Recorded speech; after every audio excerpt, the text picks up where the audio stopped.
toma $1. Oi, benção. Tamo aí pra mais um dia falar sobre essa obra, até porque tá dando dinheiro, né? Então, assim como todos os jogadores do Blue Lock que tem uma característica especial, seja uma arma criada exclusivamente pra meter gol, que nem o Kaiser Impact, a mentalidade pra aguentar o sofrimento inevitável que precisa pra superar, que nem a do Barrow, ou um jeito diferente de se expressar em campo, inclusive com alguns exagerando essa parte. O Kiora já mostrou várias das suas utilidades em campo, e o quão bem ele consegue mudar o futuro da partida só com as suas habilidades, indo desde driblar do jeito mais estranho que eu já vi, ou até marcar um gol mesmo estando na pior posição possível. E desde o nascimento, o cara sempre teve numa situação de 50 a 50, seja sua mãe quase indo de base no meio do parto, ou quando os seus dois irmãos que estavam sempre saindo na mão, obrigavam ele a escolher um lado. Essa necessidade de sempre ter que escolher o lado certo acompanhou o cara desde a infância dele. E no Blue Lock, então, esse instinto foi ainda mais atiçado, aguçado, eu não sei que palavra botar aqui. A gente não tem muita informação de como foram as primeiras partidas dele, ou por que o Carazo e companhia escolheram pro time dele, mas a minha teoria é que os malucos observaram que esse cara tem simplesmente um dos melhores, se não o melhor equilíbrio de todo o Blue Lock, já que, como a Bíblia egoísta diz, se o cara não jogasse futebol, ele seria medalhista de ouro em breakdance. O cara não é fraco não. Sobre as armas do maluco, ele até que tem um arsenal da hora até. Mesmo sendo um dos caras mais magros e pequenos do projeto, respeitáveis 1,65 m, ele tem uma força no core surpreendente. O que dá pra ser visto nessa cena aqui, onde mesmo indo no mano a mano contra o Nag, que tem ali míseros 1,90 m, o cara consegue tancar a disputa de bola e ainda sair superando o Nag. Falando dos passes dele, dá pra ver que o cara é meio apelão nisso aí, indo desde assistências corta-luzes até um passe no meio de um movimento de breaking dance. O cara foi criado nas ruas.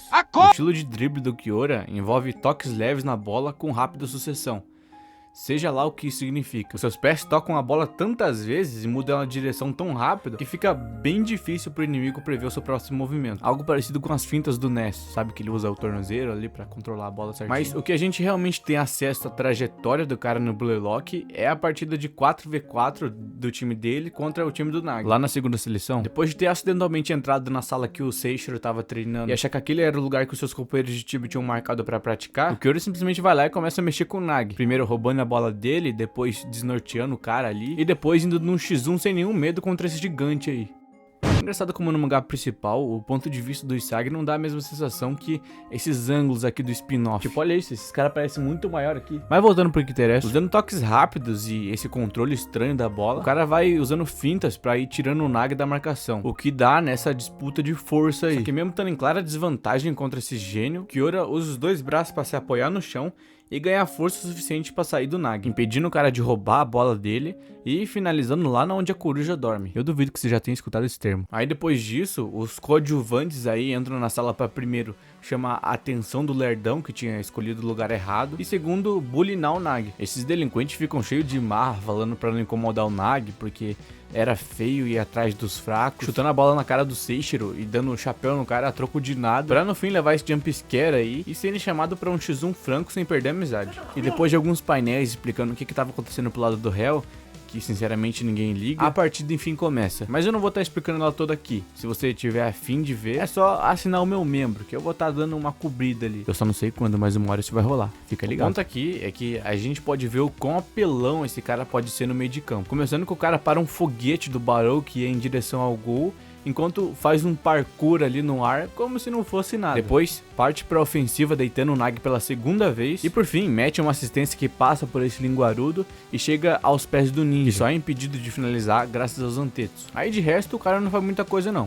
Ele só dança com a bola na frente do Nag, tenta dar o bote e falha nas 3 vezes que o cara corta. Aí, quando ele finalmente vence no X1, o Barrow chega com tudo, dando um empurrão no cara e derrubando ele no chão. Sendo exatamente o que ele queria. Porque mesmo tendo derrubado no chão, ele só tira o peso da bola com um toque leve, se joga no chão e com o movimento mais estiloso que eu vi nas últimas 24 horas, ele dá esse passe absurdo pro Linguinha enquanto planta a bananeira com uma mão só. Só que se você achou que o cara só sabia driblar e dar esses passes no ar, estilo do que o Nag faz, é aqui que ele surpreende. Antes mesmo da bola ter tempo de ser dominada, os dois gigantes vão com tudo pra cima do cara de novo, que sem pensar 2 vezes, mete uma versão mais minimalista daquele chute do Yukimiya. Sabe aquele que a bola dá uma estocada no chão e depois sobrevoa o goleiro? E assim, não é querendo acusar de plágio nem nada, mas essa sequência aí é bem parecida com de um filme de futebol bem antigo e bem realista.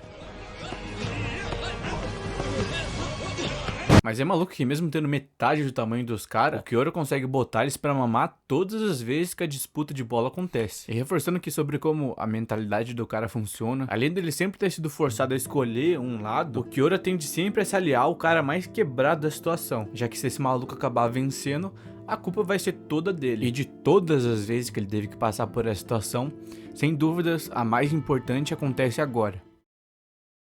Durante essa última partida da Liga Egoísta, enquanto o Kaiser aceitava finalmente que ele não podia depender da admiração das outras pessoas para ser feliz. Ele então começa a jogar com qualquer um que esteja a fim de cooperar com ele em campo. Height, Kunigami e finalmente o nosso mano Kyora. Agora com esse trabalho do time do Bastard inteiro, as jogadas estavam finalmente parando de se concentrar em só nos jogadores principais ali e dando o espaço pra galera participar do futebol. E enquanto todo mundo do campo ficava eufórico ou tava maluco da cabeça, tinha um cara que tava quieto e só esperando o momento certo pra agir. O cara sabe criar tensão, hein? Como o próprio mangá fala, ele pacientemente esperava pelo seu momento. Um momento decisivo, definitor, para marcar o seu impacto no jogo. A sua última decisão tinha finalmente chegado, e ele precisava escolher um cara para se aliar. O Isagi, que é quem tava no centro do jogo há um bom tempo, e só esperando para marcar o gol garantido. Ou o Kaiser, o antigo rei do time que tinha tido tudo roubado pelo protagonista do mangá e agora corria desesperadamente pelo campo em busca de uma chance de gol. E como eu tinha dito antes, o cara tem o prazer em escolher o maluco mais ferrado da situação, já que se ele conseguir virar o jogo, o Kyora vai ganhar o maior destaque na partida. E essa mentalidade de apostador maluco tinha rendido bons frutos para ele durante todo o projeto. Depois do Kaiser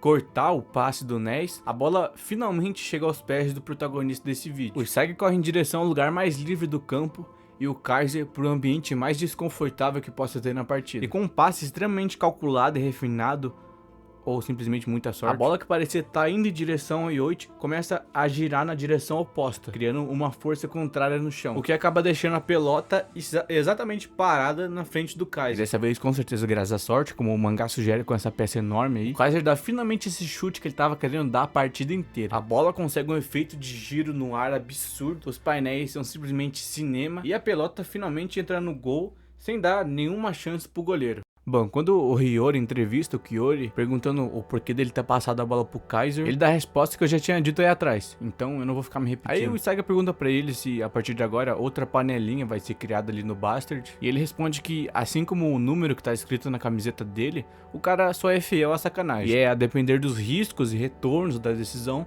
é que ele vai tomar a sua escolha. E bom, como o resto da partida foca só nesses três protagonistas aí, o cara faz umas marcação, dá uns passes ali, mas nada que chame tanta atenção que nem esse último movimento. Então vamos agora fazer algumas suposições do que pode acontecer no futuro. Até porque eu não vi nenhum spin-off do cara ou coisa assim. Então, entrando realmente no espaço dessa especulação e teoria maluca de fã aqui, a gente tem esse painel que veio lá do spin-off do Nine. Nele, o Ego tá falando sobre as gêmeas mal polidas que vão ficar constantemente se batendo e se reconstruindo ali durante todo o tempo do Brurlock, até finalmente se tornarem joias brilhantes. Tudo isso pra mostrar pro mundo egos que ele nunca tinha visto antes. Um baita papo de baitola. Aí o Ego fica falando desses egos que vão mudar o mundo, enquanto a gente pode ver esses jogadores aí. O Isagi, o Bashira, o Kunigami, Barou, Rinchi, Dou. E por fim, do nada, aleatoriamente no meio desses monstros aí, o Kyora. Quer dizer, o Isagi é o protagonista e todo o resto é top 10. Mas e esse maluco aí, por que ele tá no meio desses caras? Por que mesmo o cara tendo ficado no banco durante a partida contra o Sub-20? Ou só assistido todas as partidas da Liga Egoísta e ter entrado só no último jogo? Por que ele recebeu esse destaque? Além de tudo isso aí, o cara também foi adicionado no primeiro episódio do anime. Sabe quando tá tendo aquela apresentação dos personagens que o Isagi e o Kira vê quando entra naquele estádio onde tá o Ego? Tá mais pra um galpão do que pra um estádio. Mesmo que ele não tivesse aparecido nos primeiros capítulos do mangá inicialmente. Com tudo isso, eu só posso supor que o futuro do cara tá cheio dessas jogadas aí que vão mudar o destino de alguma coisa. Cheio de momentos de apostas, riscos e retornos no futebol. Quem sabe agora na Copa ele não tem que escolher entre o Rin ou o Isagi, ou passar pro Barou ao invés do Shidou. Vai saber. Mas no fim eu acho que é isso aí. Esse é um personagem que eu confesso que eu não admirava tanto que nem alguma galera dos comentários ou um pessoal lá do Reddit. Mas depois de ir atrás e prestar mais atenção na história do cara, dá pra criar uma boa expectativa com ele. Ainda mais com essa promessa dele sempre ter que escolher uma decisão que vai mudar os lados ou inverter tudo que tá acontecendo. Última aviso é que eu vou estar abrindo um servidor Discord por algum período de tempo, só pra testar como é que a comunidade se sai. Eu sei, pode entrar Jack querendo estragar com tudo, mas eu juro que eu vou tomar os cuidados pra ficar de olho ali, botar moderador, banir quem fizer coisa errada. Até porque esse negócio continua sendo uma das melhores formas de criar comunidade ainda. E por lá também vai acontecer muita coisa bacana. Então, mas eu acho que é isso. Manda salve aí nos comentários, segue no Instagram e tchau. Benção.